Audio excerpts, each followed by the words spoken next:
Good morning, Millennial Morticians. Thank you so much for joining me for another episode of this incredible podcast. I know you could have chosen to be anywhere, but today you decided to be with us, and for that, I'm forever grateful. Well, first and foremost, I want to give a huge shout out and thanks to the sponsors of today's video, Prevail Memorial Live Streaming. If you and your families need live streaming that's simplified and redefined, check them out at prevail.org. Again, if you and your families need live streaming that's simplified and redefined, check them out at prevail.org. Let's jump right into today's topic and episode. I think it's going to change your perspective, change your mind, and most of all, make an impact in your community.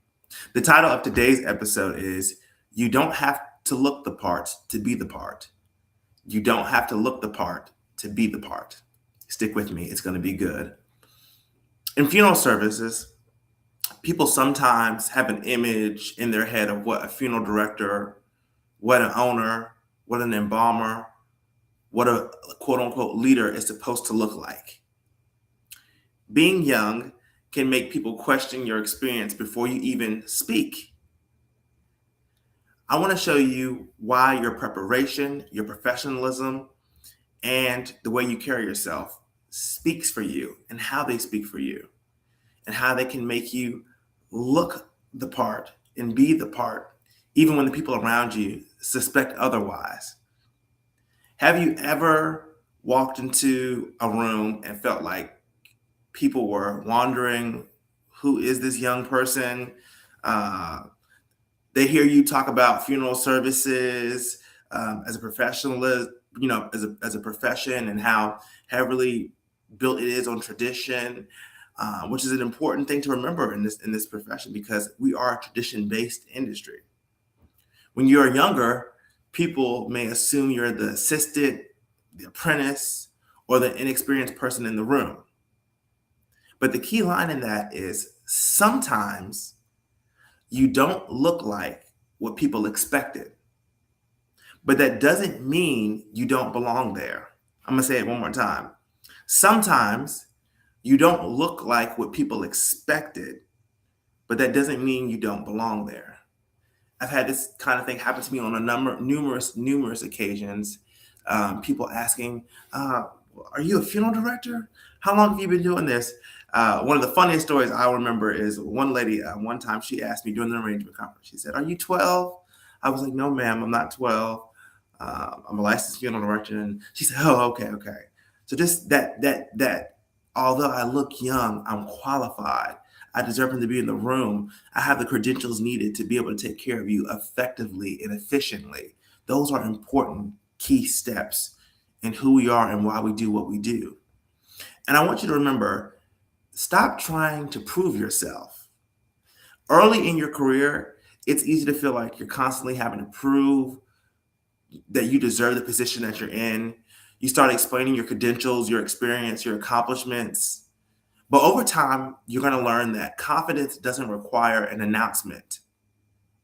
You don't have to walk into every room explaining why you deserve a seat. Sit down and do the work. As you prepare yourself, as you grow, that creates in itself its own form of confidence. Confidence isn't just a personality. You have to know the laws of your state and the laws of the federal government that they have set aside for funeral services, the funeral rule. You have to know your families. You have to know your products and your services. Know how to communicate with families during difficult moments. And always continue to learn from older funeral professionals. You can never go wrong in that, because trust me, you're going to run into things that you don't know, that you don't understand, that you didn't expect to happen. And you might be the youngest person in the room, but you don't have to be the least prepared. You might be the youngest person in the room, but you don't have to be the least prepared. Always be prepared, because we never know what can happen and what can come up. But always remember, it's so important to respect the traditions of funeral services without becoming too trapped and obsessed with it.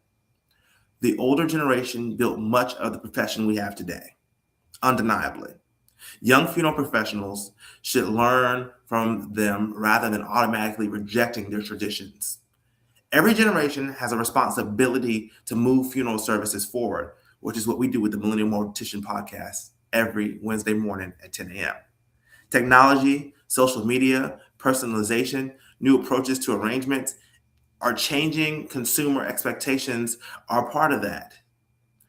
The fact that the consumer is changing is a part of the change in the tradition and the breaking from some certain traditions based off consumer wants and needs. Honor what built the profession, hands down, but don't be afraid to help build what comes next. Let the families and the people around you in your community decide whether you are good. At the end of the day, age doesn't serve a family. Competence and compassion does. Did you listen? Did you communicate? Did you handle their loved ones with dignity? Did you make an overwhelming process feel easier? That's what families remember about you. Families don't need to look at your experience. They need to experience your professionalism. That's what they want to feel. They don't need to look at you and say, he doesn't look experienced. They need to experience all the professionalism, all the credentials, all the knowledge and wisdom that you have applied to them. And remember, when we grow together, lives change and are impacted. And we have to remember that although you don't look the part, you have to become the part.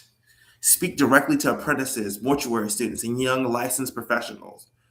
Do not rush your journey trying to appear older or more established.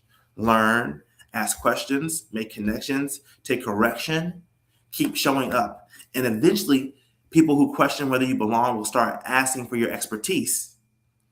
You don't have to look the part to be the part. Do the work, respect the profession, serve families well, and let your reputation introduce you. Well, guys, I'm your host, Jaden Fowlkes. This is the Millennial Mortician Podcast, a podcast that engraves. And I hope it engraved you and your families in the weeks and months to come. I love you guys, and I'll catch you on the next one. Hope this episode changed your perspective. Don't look the part, be the part.